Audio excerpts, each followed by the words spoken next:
Hello, friends. There's only a few more days to register for the Four Agreements, our intensive book study that begins next Monday, May 3rd. And I am so excited to be bringing this book to you. And in my study of the book, I realized that Tom Brady, the quarterback who won the Super Bowl, has studied this book for years. And he says it's his plan for life. So let's learn more about this spiritual classic together, beginning Monday, May 3rd. Blessings on the journey, dear friend. Supportek Staffing and Center for the Healing Arts present The Authentic Spiritual Journey, a weekly show featuring real and practical spiritual conversations from diverse perspectives here on the Experience of the Soul podcast channel. Today, episode 149, our conversation with Don Miguel Ruiz Jr. And now your host, Reverend Cynthiaaliceanderson. Hello and welcome to the Authentic Spiritual Journey. My name is Cynthiaaliceanderson and I am the host. I'm here today in 818 Studios with my producer.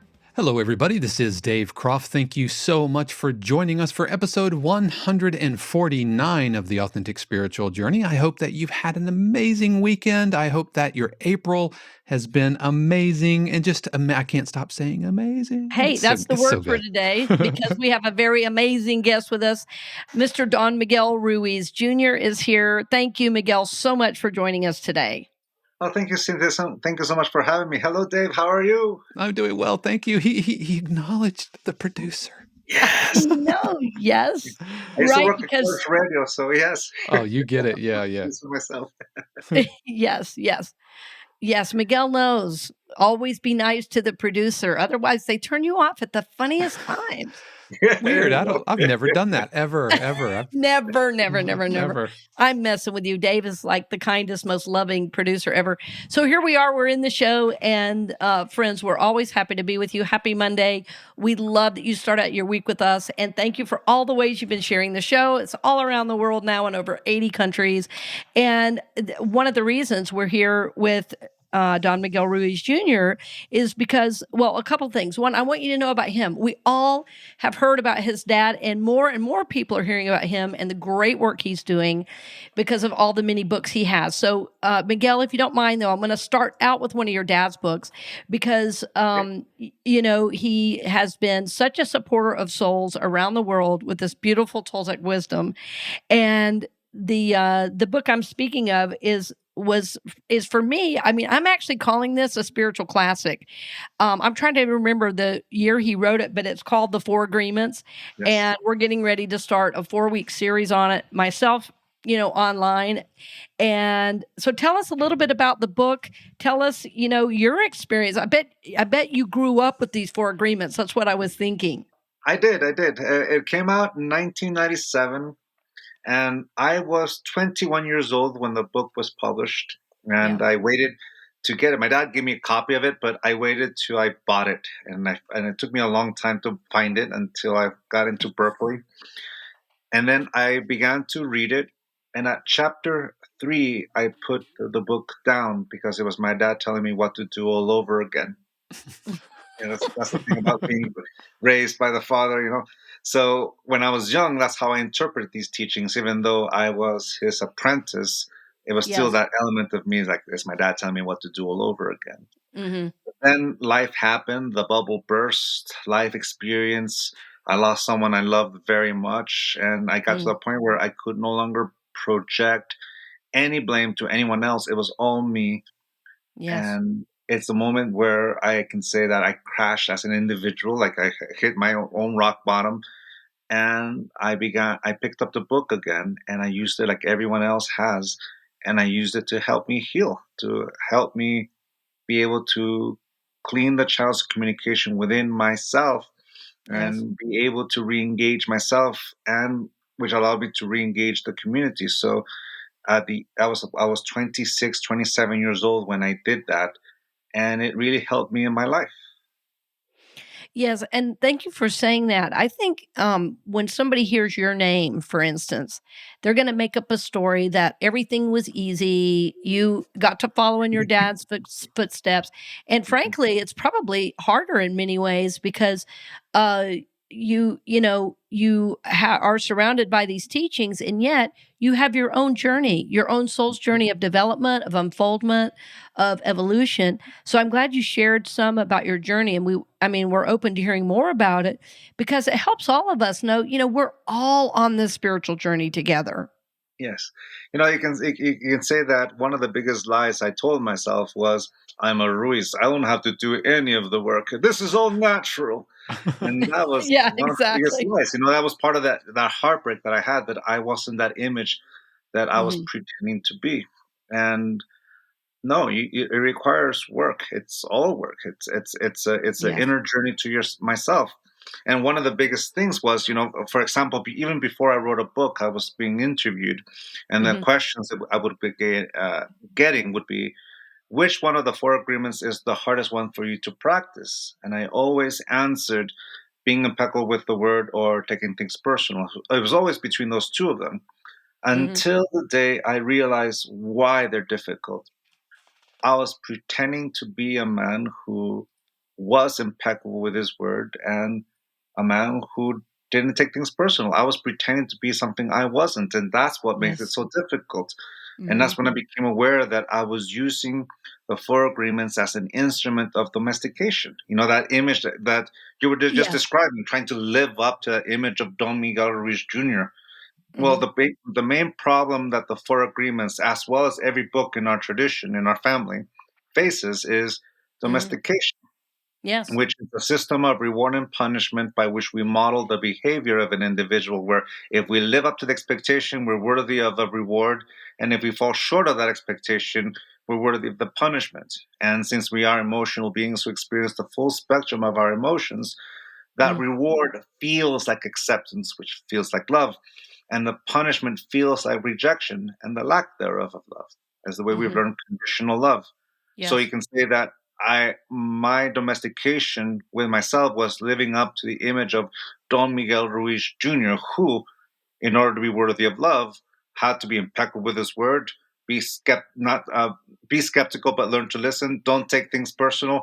But if I forget one of them, oh no, how can I call myself Don Miguel Ruiz Jr. if I don't know the four agreements and the fifth agreement?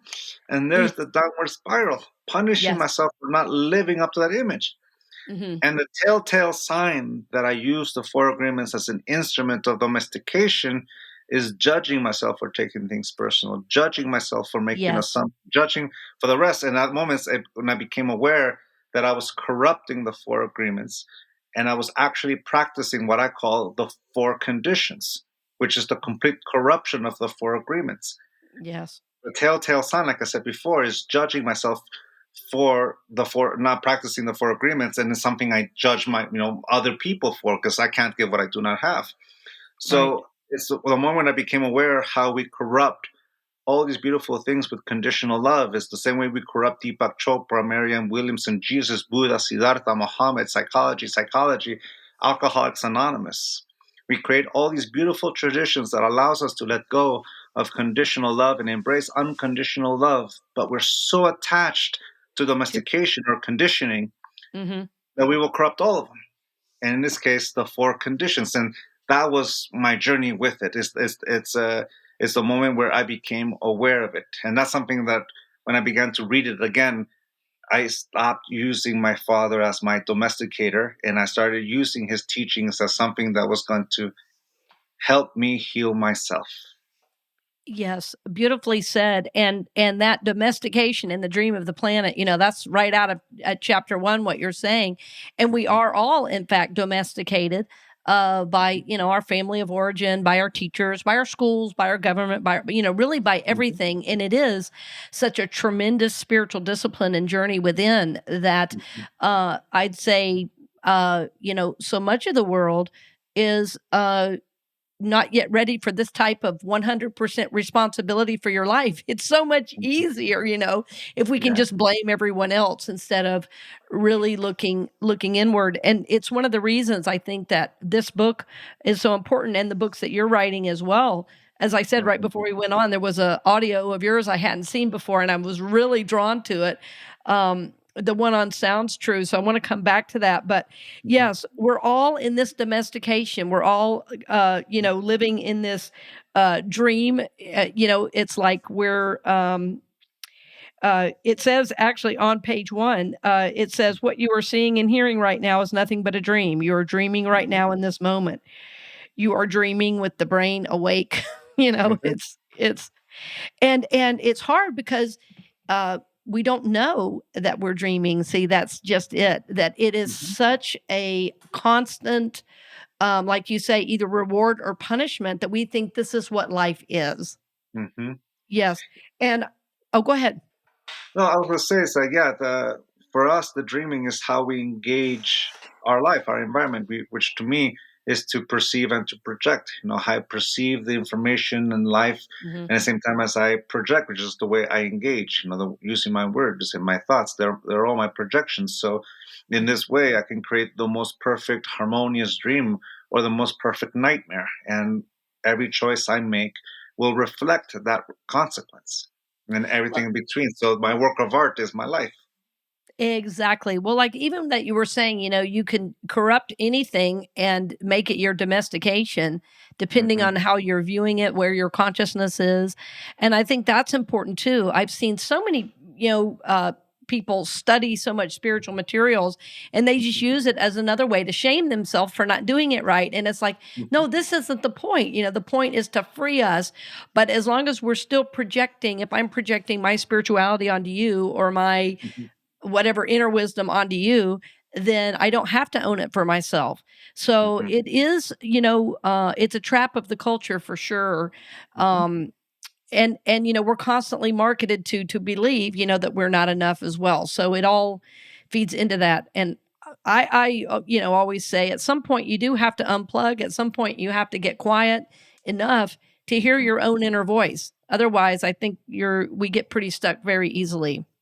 Yes, I agree with that. Yes, it's very easy to get wrapped up in our own projections and domesticate ourselves or condition ourselves with those projections. I love myself if is the way we've corrupt, just the way I said, we corrupt the four agreements into the four conditions. We can corrupt music. We can corrupt Yes. spirituality. We can corrupt art, our gender, the skin, the color of our skin.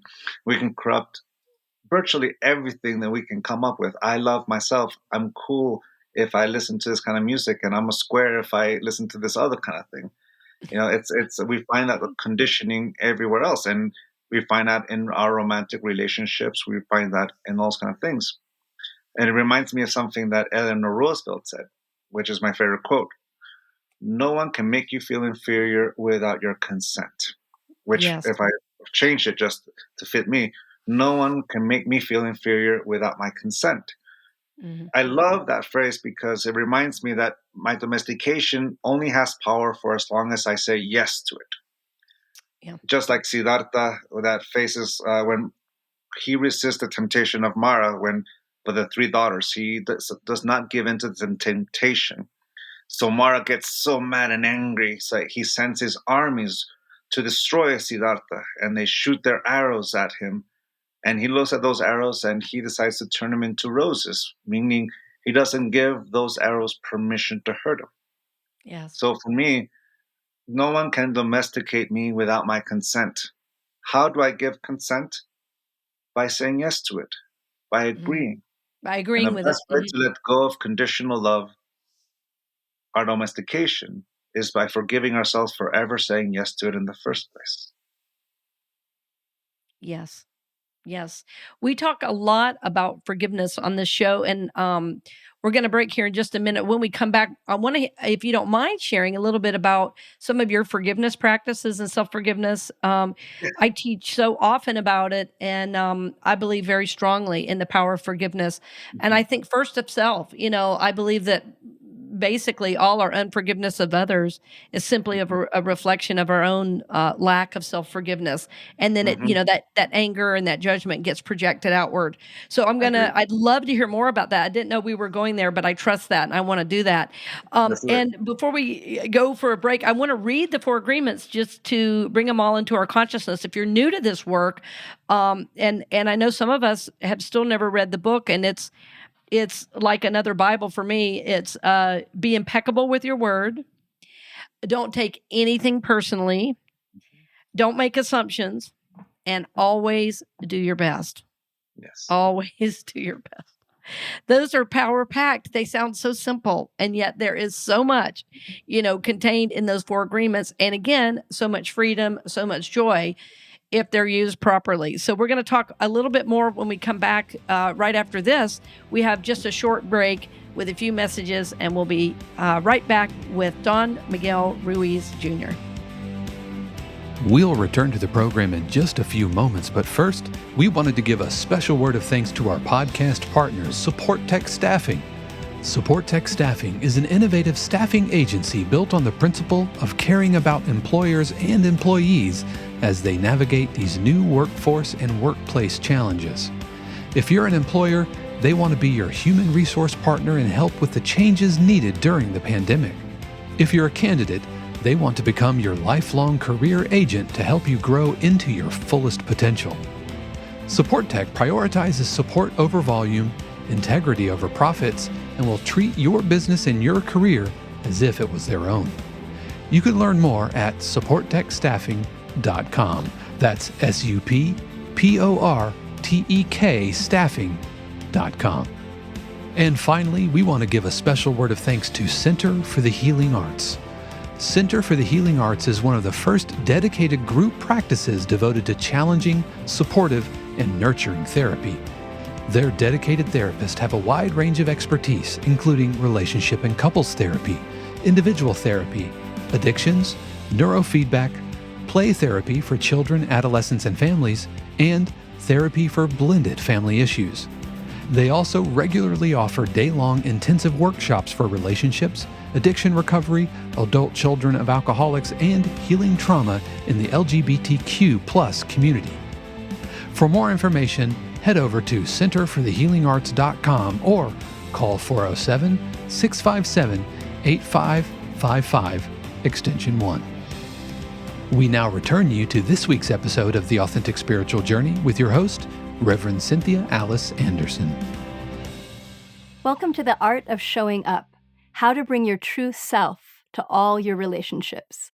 My name's Heather Ashamara, and I'm so delighted to be here with my dear friend, Don Miguel Ruiz Jr., and we are excited to bring this body of teaching to you about how to authentically, purely, compassionately, presently show up in your life for yourself and in all of your relationships.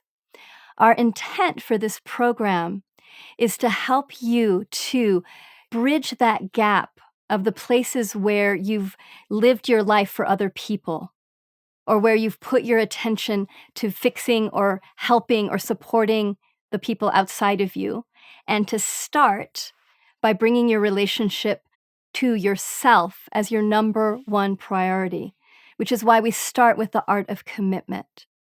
And as we go through this program, we're going to be going through different arts. And the way we think about it is that relationships are not a formula. You can't just say, if you do this and this and this, you'll have a good relationship. It's an art. It's something that you're going to craft and perfect and explore and play with in a creative way throughout your entire lifetime. Because the truth is, everything is constantly changing. You are changing. You're not the person you were when you were 20 or when you were 30 or 40. And the people around you are also constantly changing. So in all of our relationships, it's more of a dance. It's more of an art and an exploration, rather than if I figure it out once, then I'll have it for the rest of my life. Mm-hmm. I have been really blessed to be in many fantastic relationships, to have had a lot of amazing teachers, and to have gone through the experience of both many relationships, through the experience of divorce, through the experience of dating. So I have a broad range of experiences that I'll be bringing to the program. And Don Miguel is fabulous, married, 2 children, beautiful, stable relationship. So we have the breadth and the depth around both intimate relationship and friendships. And we've been blessed to be friends for a long time. 1993. Yeah, since 1993, and have been teaching together for 11 years. So we're going to have fun. Yep. Yay. Yay! Well, let me introduce myself. My name is Don Miguel Ruiz Jr. Thank you so much, Heather, about that wonderful introduction. I'm here to share my experiences that has taught me how to be in relationships, how to be present, how to be engaged in every single one of these relationships. And in my life, not only have I learned from the Toltec tradition that my family comes from, I've mostly learned from the mistakes I've made in my life, from those moments in my life where heartbreak comes in, and you can say it's like life stepping in and slapping me in the face and says, wake up. For me, that's the experience of life. That's life being the teacher. So you can say I write my books from that experiences, from the books, The 5 Levels of Attachment and Mastery of Self. I engage in life because I am the constant in every relationship that I am in. So we'll begin with the art of commitment. And welcome back, friends. We're always glad to have you with us. As you know, today, our very special guest, Don Miguel Ruiz Jr., the author, the speaker, the presenter, the wonderful human being, which is what we love most about him, that he is a man who lives from authenticity and love and is a dear husband and father as well. So, Miguel, we did just play a little bit, of your audio recording that's out on Sounds True. Dave, give us a title for that. It's The Art of Showing Up, Bringing Your True Self to All Your Relationships. And as always, we will have links to that in our show notes. Yes. So, Miguel, give us a little context for that, or just tell our listeners about it, if you will, because it was new to me today. Sure. Well, it's The Art of Showing Up and the 7 Secrets to Happy, Healthy Relationships. They're brother and sister. You can say that they're at the part of the same process that we created both of them. But the unique thing about that particular recording, actually, of the Art of Showing Up, is that on the eve that we started working on it, actually the first night we started working on it, my grandmother Leonarda passed away. And when we left the studio, I went back to my hotel. My mom was able to reach me. She left a lot of messages, and I finally got a hold of her, and she told me the passing of my grandma Leonarda. So the next day, when I told everyone, they just gave me the space, and heartbreak. The whole presentation was done with that, mourning and just following and feeling her.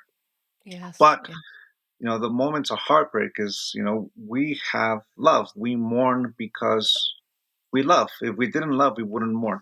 Yes. So there's those moments where heartbreak is the moment where the illusion ends and you're shown the truth. Yes. In this case, my grandmother, I loved her very much, and she taught me a lot of my life. And sometimes when you take someone for granted, is that you always think that they're going to be there forever. Yes. But when that illusion shows up and says, no, everything is temporary, nothing stays, everything flows, the angel of death comes in and teaches us the biggest lesson, that my mortality, the people I love, mortality, so death will come. And you've accepted death, then why waste your time on a day that's going to come? That day is not today. Enjoy being with the people who love you. Yes. Enjoy being with people you love. Life has all the right to change that yes into a no. Mm-hmm. But at this moment, she's saying yes. Life is saying yes. Enjoy it. Be grateful for it.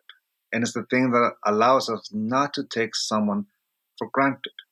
So heartbreak is that moment where the illusion that blinded you comes down and you see the truth. And it teaches you so much. The old expression, you don't know what you got until it's gone. Until it's gone, yeah. That is the result of having that blindfold of taking someone for granted. But when you're able to see who's in front of you, that why waste your time with someone who doesn't want to be with you? Be with someone who does want to be with you. Don't waste your time with potential. So for me, the soul of intimacy is being able to heal all the wounds that separated us. that Yes. divided us and gives us the chance to heal while we're both alive. So that love is in relationships. All relationships exist for as long as we both say yes. When couples come and ask me for advice, I always ask the same question. Do you guys want to stay together? If they both say yes, the rest is easy because that mutual yes is the motivator that allows us to get through all the hurdles. Yes. If they both say no, that's also easy because they're both saying their truth. It's Right. difficult when one's saying yes and the one says no, One saying because no. at that moment you're trying to convince someone else to change their point of view. But when a relationship, when both people say yes, is that's the motivator, that's the love that allows us to engage. And when there's those things that stops us from healing, if there's anything I've learned in all the years I've been teaching, is that we heal with our own permission. Without Yes. that permission, we won't heal. But when we give ourselves that opportunity to heal, it allows us to have the opportunity to heal the relationships with everyone that is in your life. Yes. And that is what allows us to no longer be afraid, and our ability to have intimacy blossoms because trust is there. And the trust is within ourselves. I trust myself to take care of myself. I trust myself to heal. And forgiveness is the wonderful gift that comes from that. Yes, that's what I was going to say. Well, I mean, what I was about to ask you about was, forgiveness and how you've used it. Um, I love to say that, forgiveness, forgiveness frees, forgiveness heals, forgiveness is a gift to the soul. Forgiveness is the great karmic cleanser. It's like you can't be holding on to anything and really be, in forgiveness.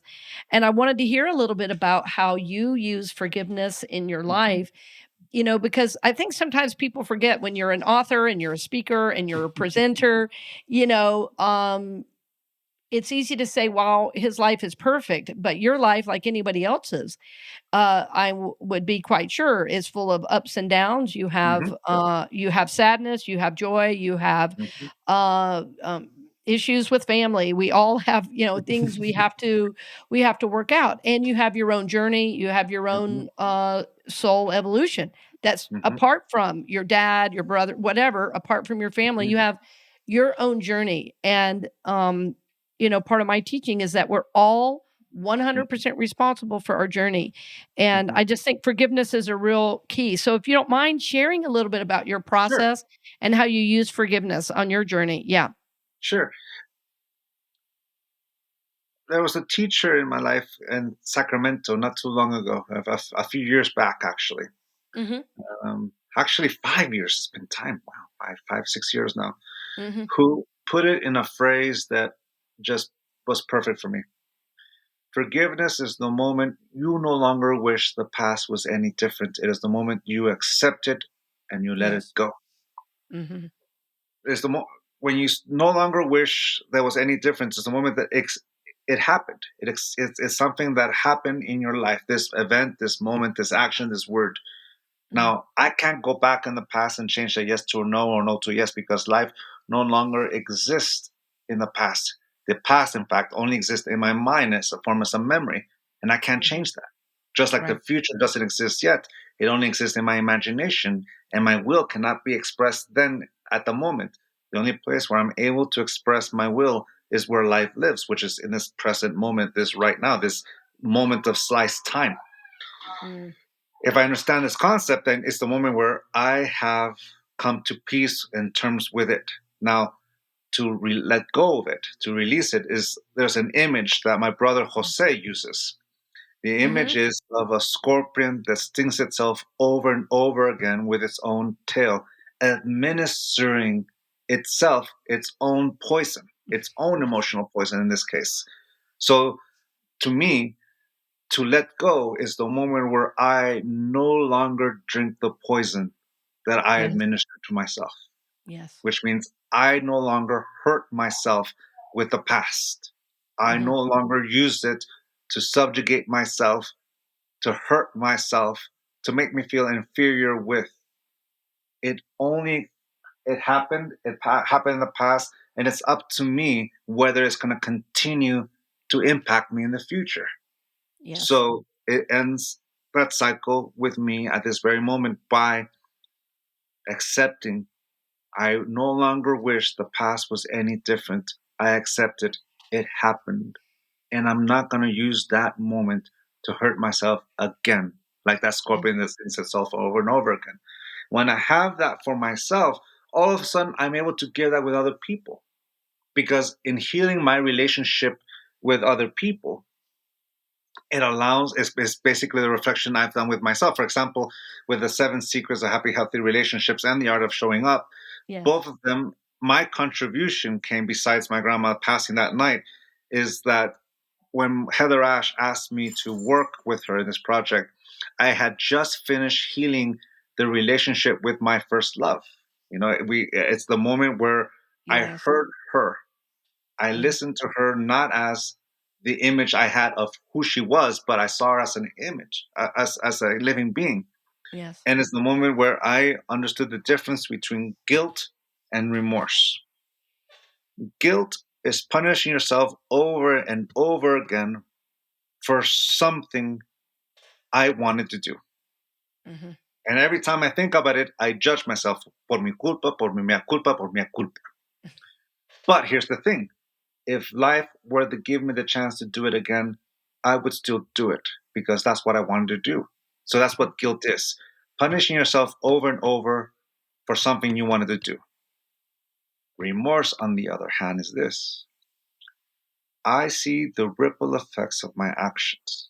I see the consequences of my actions, and I see how my actions impacted someone else's life. In this case, my first love, how my actions back then impacted her and hurt her. It is the moment where I take off the mask of Miguel, I take off the mask of girlfriend, and I see her as who she really is.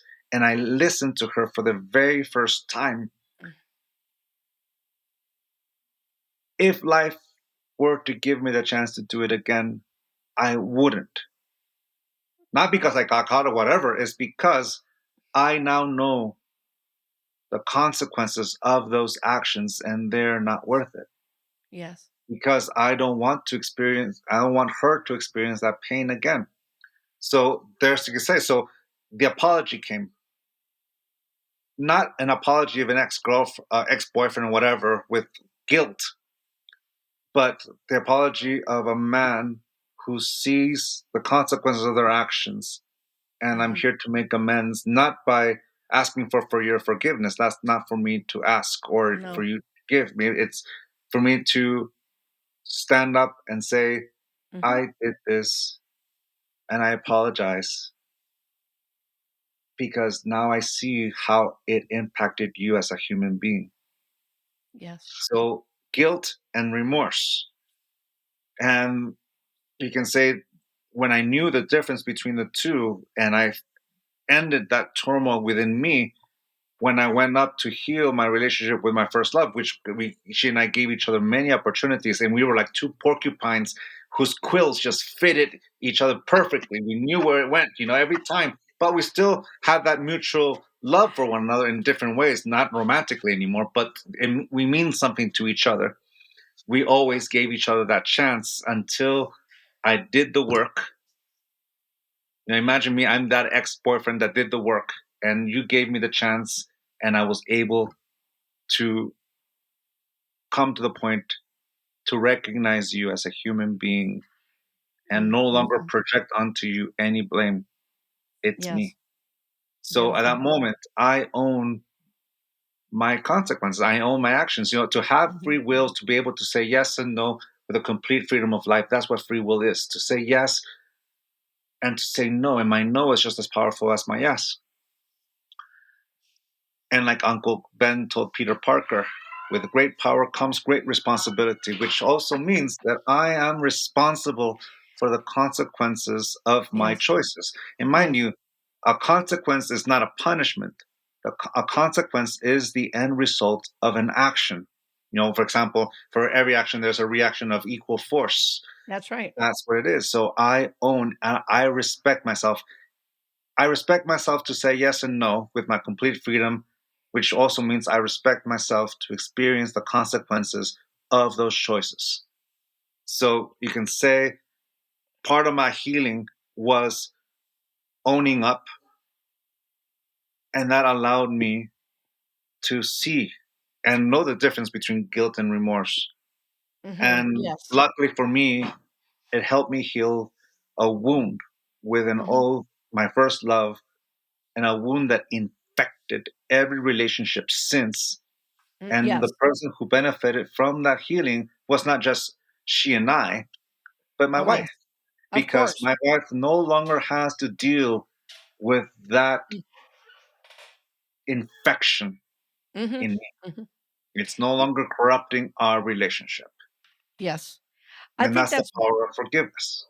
absolutely. Absolutely. I 100% agree. As we heal in us, yes, everyone that comes into contact, with us after that point receives the blessing too, because we're not carrying around this toxic energy. Yes.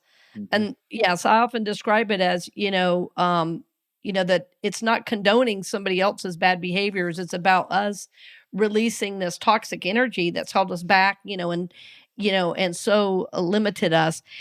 Thank you for sharing that. And I just realized I could probably talk to you all day, and I know we're running short on time. So I want to talk a little bit about your books. And you mentioned a couple of them. One is the seven secrets, right? Is Yes, it happy, healthy relationships or something like that? Tell me the right perfect. title. Oh, it You is? got it. I knew it was That's something it. like that. Well, I thought it looked like a great book. I hadn't seen that one yet. The other ones was familiar with was like The Mastery of Self and Mhm. yeah, so all some great books. And I noticed you had some events coming up. So this is going to air on April 26th. So what can you tell our listeners that's coming up for you that they might want to know about? Right off the bat, I can think of our journey to Teotihuacan because we're going for the first time back since everything happened. We're going back Yeah. in the beginning of no, in the end of May. We're going to go Yeah, back to May 27th Teotihuacan. is yeah. Yes. Mhm. And then we're doing Gathering of the Shamans. I believe that is in June in Sedona, Arizona. Well, it'll be my father. Well, he'll be there as well as my brother Jose and many other great teachers like Heather Ashamara and many other Star Wolf. And then I believe we're going to be down in North Carolina in October, I believe. I'm going Well, off and I memory, think so I there's apologize something for too that. that you're doing in Denver as well.